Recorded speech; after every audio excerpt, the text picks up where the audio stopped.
Hi, I'm Bobby from Atlanta, Georgia. Today I'm going to be fixing 1-hour buttermilk rolls. A very simple recipe, very simple to fix, but they're delicious. Well, the first thing we're going to need to do is preheat the oven to 400 degrees. Okay, we're going to butter our muffin pans now.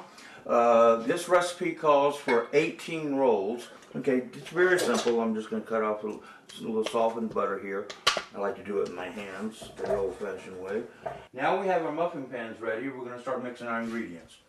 First, we're going to start off with two 1/4 ounce, 1/4 ounce packages of active dry yeast. And we're going to mix it with 1/4 cup of hot water, preferably about 118, 120, warm but not really hot. Now that we have our yeast dissolved, we're going to add our next 5 ingredients. 1½ cups of buttermilk.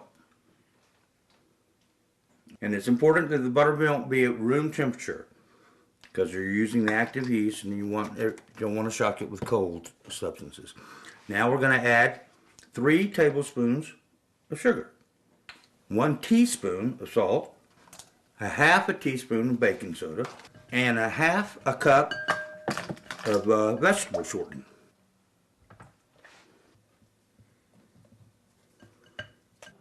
Now we're going to add 4½ cups of all-purpose flour, and we're going to add this 1 cup at a time, mixing it in until we have a smooth, doughy consistency. Okay, now we have this a nice, doughy consistency. It's getting a little tacky there. Set this off to the side. We have this big, clean marble surface that we're going to spread out some flour on that we've cleaned off. I like using my marble surface. It's smooth and things stick on it less. So I'm going to take some flour, just pop it out here.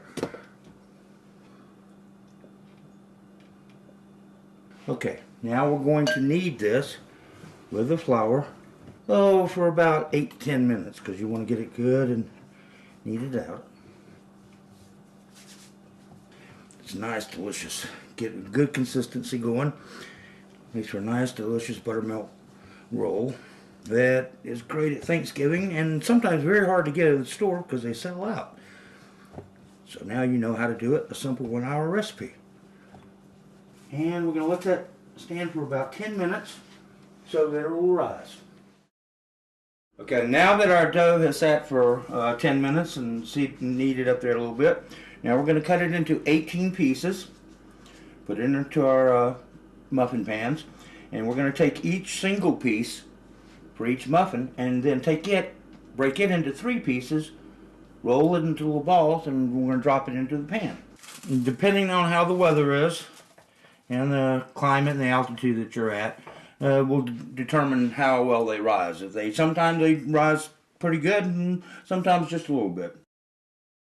Okay, now let these sit for about 30 minutes, and as you see, they've risen a good bit here. They've doubled in about size, which is good.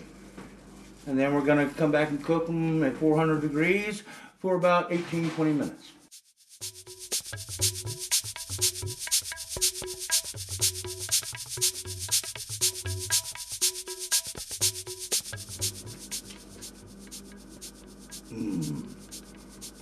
I'm not just saying it, that is good.